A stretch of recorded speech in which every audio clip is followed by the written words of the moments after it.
అందరికీ శరార్థులు. Burning topic with Rayamalla. ఇవాళ మనం చాలా ముచ్చట్లనే మాట్లాడుకోబోతున్నాం. అందులో మొదలు ఈ బయ్యా సన్నీ యాదవ్ ఉన్నాడు కదా, ఈయనను అరెస్ట్ చేయాలని చెప్పి పెద్ద ఎత్తున ఇంటిజన్లు అయితే బాగానే కామెంట్లు పెడుతున్నారు. ఎప్పుడైతే సజ్జనార్ సార్ ట్వీట్ చేసుకుంటా బెట్టింగ్ యాప్ లో కోసానికి అని చెప్పి పబ్లిక్ ను పక్కదో పట్టించే ఇటువంటి అటమైన వాళ్ళు ఎవరైతే ఉన్నారో వాళ్ళందరినీ తీసుకెళ్లి బొక్కలయ్యుండ్రని చెప్పి వాళ్ళ మీద కేసులు ఫైల్ చేయుండ్రని చెప్పి తగిన చర్యలు తీసుకుంటారని చెప్పి సజ్జనార్ ఇచ్చినటువంటి పిలుపుకు గాను గట్టిగానే రియాక్ట్ అయితే చాలా మంది అయ్యిళ్ళు. సజ్జనార్ సార్ కు తారీఫ్ చేసుకుంటా కూడా చాలా మంది పెట్టిళ్ళు. దీని మీద నాన్ వేష్ అనేటైనా కూడా రియాక్ట్ అయ్యిండు. ఆయన కూడా రియాక్ట్ అవ్వకుండా భయ్యా సన్నీ అంటమంటే మామూలు కాదు, లిఫ్ట్ ఉంది, 3 కోట్ల బిల్డింగ్ ఉంది, అది మామూలు కాదు, 2020 నుంచే వాళ్ళు బెట్టింగ్ యాప్లు చేస్తున్నారు అని చెప్పి ఆయన తాలూకా ఆయన చెప్పి దీని మీద భయ్యా సన్నీ యాదవ్ గానీ లేకపోతే హర్ష సాయి గానీ లేకపోతే లోకల్ బాయ్ నాని కూడా వీళ్ళందరూ కూడా కేవలం బెట్టింగ్ యాప్ లో ప్రమోట్ చేసుకుంటేనే లక్షల కోట్లు సంపాదించుళ్ళు. ఇప్పుడు హర్ష సాయి దగ్గర దగ్గర 100 కోట్ల వరకు పైసలు వచ్చినాయని అంటే కేవలం ఈ బెట్టింగ్ యాప్ల వల్లనే ఆయనకు యూట్యూబ్ లో వచ్చే పైసల కంటే ఈ బెట్టింగ్ యాప్ వాళ్ళు ఇచ్చే పైసలే బగ్గా అతనికి వచ్చినాయి. గిసొంటి వాళ్ళని ఎంకరేజ్ చేయొద్దు అన్నట్టుగా ఇప్పుడు వాళ్ళకు ఉన్నటువంటి సోషల్ మీడియా ఫాలోవర్స్ ఎవరైతే ఉన్నారో మొన్నటి వరకు ఏదైతే వీళ్ళను తారీఫ్ చేసి అన్నా నువ్వు సూపర్ అన్న, తోపు అన్న, కత్తన్న, తురుమన్న అని అటువంటి కంటెంట్ క్రియేటర్ ఉండే మన అదృష్టం అన్న, మస్తు చేస్తున్నారన్న, కీప్ టప్ అన్న, రాక్ అన్న, జాక్ అన్న అన్నోళ్ళు వాళ్ళే ఇప్పుడు తిరగబడే పరిస్థితికి వచ్చింది. అంతే కదా, ఇప్పుడు ఒక సక్సెస్ రేట్ల ముంగడ పెట్టనీకి ఆడియన్స్ ఎంత కష్టపడ్డారు. నీకు ఫాలోయర్ గా వాళ్ళు అయ్యిండ్రు. ఫాలో అయ్యి వాళ్ళు ఏం చేసిళ్ళు, నువ్వు చెప్పే ప్రతి మాటను వినటం స్టార్ట్ చేసిళ్ళు. కానీ నువ్వేం చేసినావు, అన్నం పెట్టినోడికి సున్నం పెట్టినట్టు వాళ్ళు నిన్ను సపోర్ట్ చేసుకుంటా, నీకు సబ్స్క్రైబ్ చేసుకుంటా, నీ వీడియోలో షేర్ చేసుకుంటా, నువ్వు పెట్టిన నోటిఫికేషన్ రాగానే పనంతా పక్కన పెట్టి వీడియోని చూసుకుంటా కూర్చుంటే నువ్వు వాళ్ళ బతుకులను బుగ్గిపాలు చేయడానికి గట్టిగానే ప్లాన్ వేసుకున్నట్టే ఉన్నది. అంటే నీ కడుపు కోసం సచ్చినోడి మీద పేలాలు తిన్నట్టు ఈ భయ్యా సన్నీ యాదవ్ అనేటోడు, ఆ లోకల్ బాయ్ నాని అనేటోడు, లేకపోతే ఈ హర్ష సాయి అనేటోళ్ళు చేస్తారా అని చెప్పి ఈ విధంగానైతే సోషల్ మీడియాలో ఎవరికి తోచినట్టు వాళ్ళు.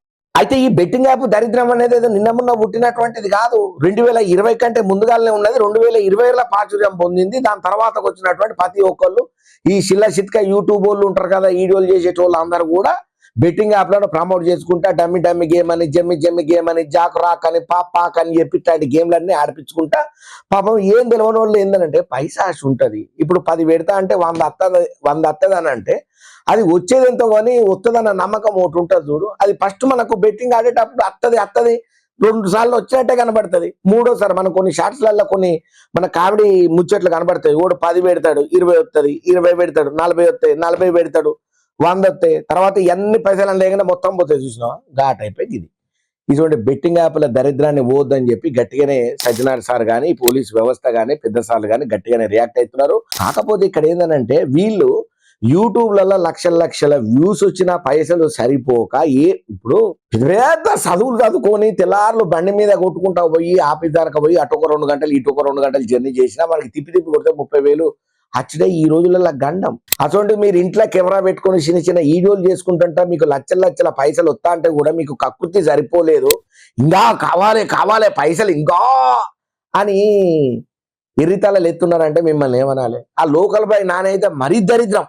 చూస్తే మళ్ళా ఎర్రం లెక్కనే ఉంటాడు, ఏం తెలియనట్ట. నాకు తెలియదండి బెట్టింగ్ యాప్ లో నేను మొదటి చూశాను, దాన్ని బెట్టింగ్ యాప్ లో ఆపేసానంటే నువ్వు ఆపేసినావు, దరిద్రం ఆగుతాది. నీ వల్ల నష్టమైన వాళ్ళు కొన్ని లక్షల మంది ఉన్నారు. మరి అప్పుడు చేసిన వీడియోలు నువ్వు డిలీట్ చేసినావు, నీ దాంట్లో నువ్వు డిలీట్ చేస్తే అయిపోతుందా?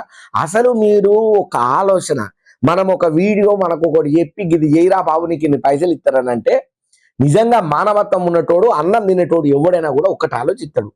ఇది నేను చెయ్యాలనా, ఈ పైసలు నాకు అత్తయ్యా, ఈ పైసలు ఇస్తే నాకు ఏమైనా ఇబ్బంది అవుతుందా, లేకపోతే నేను చేసినటువంటి వల్ల నా ఫాలోయర్స్ నన్ను నమ్ముకొని నా వీడియోలు చూసేటోళ్లకు ఏమన్నా ప్రాబ్లం అవుతుందా, వాళ్ళు ఏమైనా తక్లీఫ్లో పడతారా, అయ్యో తెలియక ఏమన్నా స్కామ్లల్లో ఇరిగితే వాళ్ళ పరిస్థితి ఏంటిది, తెలియకుంటే ఏమైనా బెట్టింగ్లల్లో జొర్రి పానాలు పోతే ఎట్లా పరిస్థితి అనేది ఆలోచన చెయ్యాలి కదా.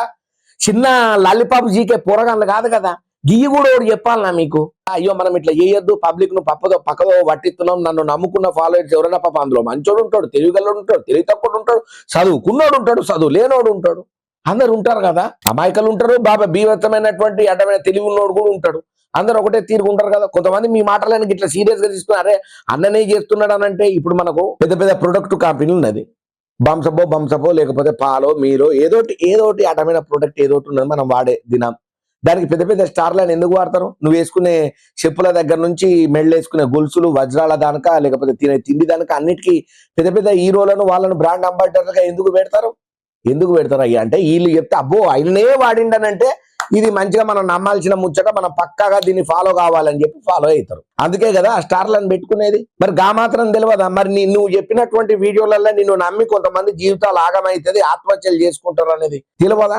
ఎంతమంది పానాలు పోయినాయి. ఎవరో పాపం జీవించుకునేటోళ్ళు కష్టాలలో అప్పులప్పాలు అయిన వాళ్ళు నా 2 కోట్లు నష్టమేనా అని కేసు పెడితే తప్ప ఈ ముచ్చట బయటికి రాలేదు. సరే ఏదేమైనా కానీ ఇప్పటికైనా ఈ దరిద్రాలను బంద్ చేయండి. మీకు పుక్కట్లనే పైసలు వస్తున్నాయి, ధర్మంగా చెప్తున్నా నేను. మీరు చిన్న కెమెరా పెట్టుకొని చూడండి ఫ్రెండ్స్, నేను ఇప్పుడే గిట్టుకు వెళ్ళాను, ఈచషేపను పట్టుకున్నాను, లేకపోతే ఇక్కడ నేను అమెరికాకు బండి మీద ఎత్తుకుంటా ఎగరబట్టుకుంటా వచ్చినా అని చెప్పినందుకే మీకు లక్షల పైసలు వస్తున్నాయి. కానీ అది సరిపోదు అన్నట్టుగా ఇంకా మీరు బెట్టింగ్ యాప్లను ప్రమోషన్ చేసుకుంటా ఇప్పుడు చూడు ఏం కథ అయింది. సిగ్గువాయన నీకు కష్టపడి ఎన్నో రోజులు శ్రమించినటువంటి ఫాలోయర్స్ పీకినరా, వాళ్ళు నీకు వ్యతిరేకం అయిపోయేలా నీకు గడ్డి పెడుతున్నారా? ఏమిటికి వచ్చింది? కూరకు వచ్చిందా, బువ్వకు వచ్చిందా? అయితే బెట్టింగ్ యాప్ల గురించి గట్టిగానే ప్రమోషన్ చాలా మంది చేస్తుంటారు ఇట్లా పైసల కోసానికి కక్కుర్తి పడి. ఎందుకంటే వీళ్ళకు పైసలే పరమావధి, పైసలే ప్రధానం, పైసలే కావాలి. పైసల కోసం ఏమైనా చేస్తారు వీళ్ళు.